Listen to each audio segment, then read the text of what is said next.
Alright, today we're doing galbi and rice. I'm doing the rice first in the little mess kit, and I've got the heat on full blast to try to reach it so it can boil within a decent amount of time. I already washed the rice and filled it up with clean water, and that's where it's sitting now. It's kind of off, which that's because I've got the burner part on and not using an alcohol stove. If I was using an alcohol stove, I would need this middle piece. It could just sit below it and probably cook a little faster, but I don't want to take it apart while it's hot. So all at once is what we're doing. Once this comes to a boil, then I'm going to put the lid on and let it simmer on low for 15 minutes. Once the 15 minutes is up, I put it on this towel to rest, and then we can swap out and get the pan on so we can cook the actual meat, which is here, marinating, short ribs with carrots and onions and all that good stuff. And it'll be really good once it's done. We'll see how it goes. I haven't done any of this before, so we'll see what happens.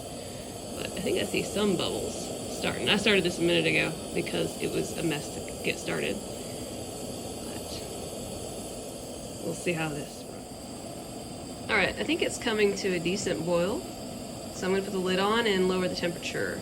And it might have a little bubble over when it gets going, but it's supposed to be okay and it should be fine. So yeah, see, now it's starting to go. Let's go ahead and lower the temperature first so I can see which direction is it?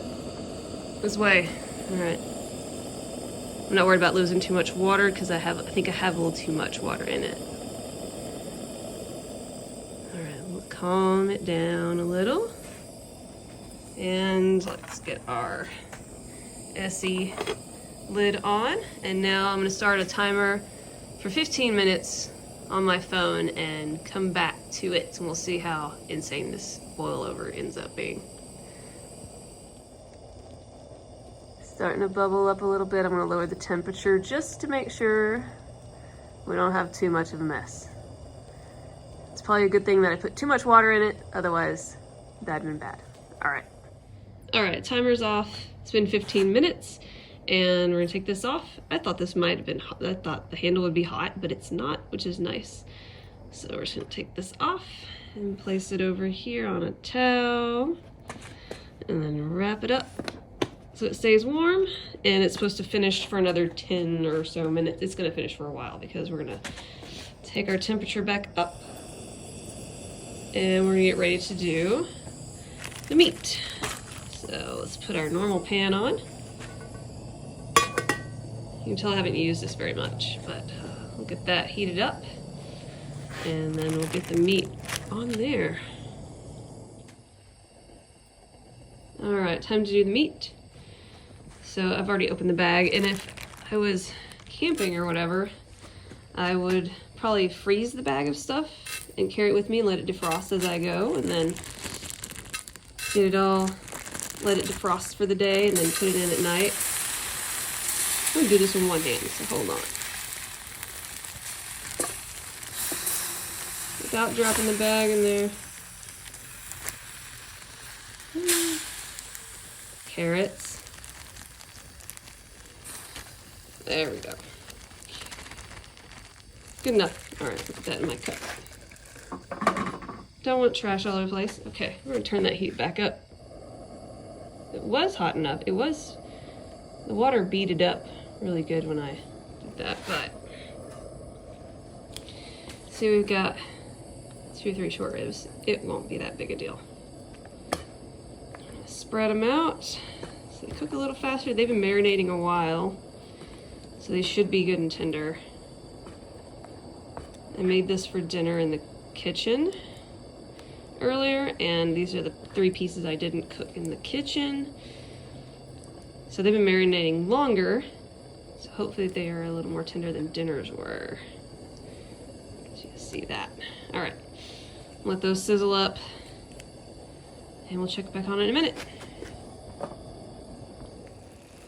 All right, I've been flipping these about every minute or so just to make sure we get even heating. I've made sure that the bones are in the center where most of the heat is, so that they can cook all properly and everything. You don't want raw bone in the middle of it. And when you get these from the grocery store, they come in a long strip of the bones. This is like one piece that's been, I've cut it up ahead of time so that I knew it would fit in this.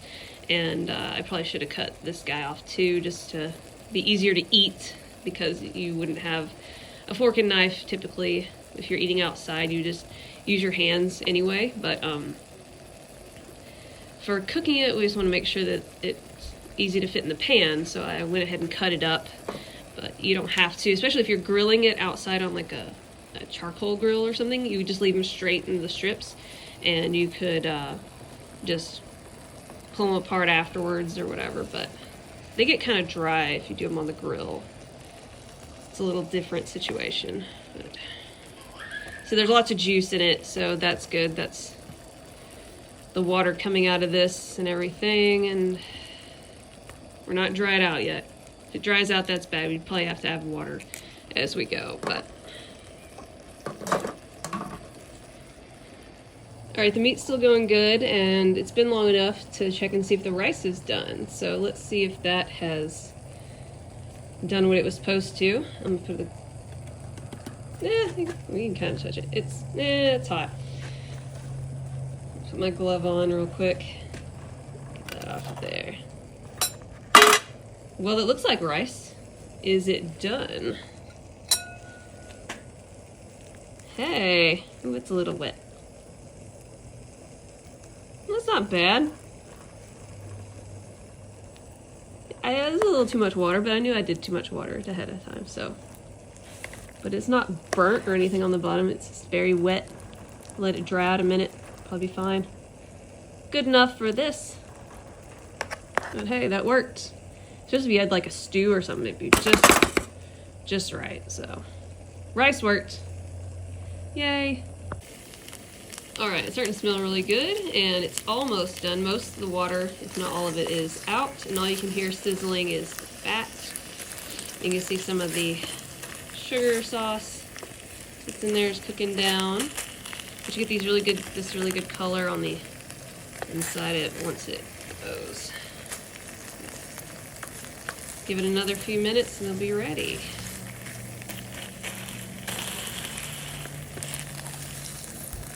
Almost.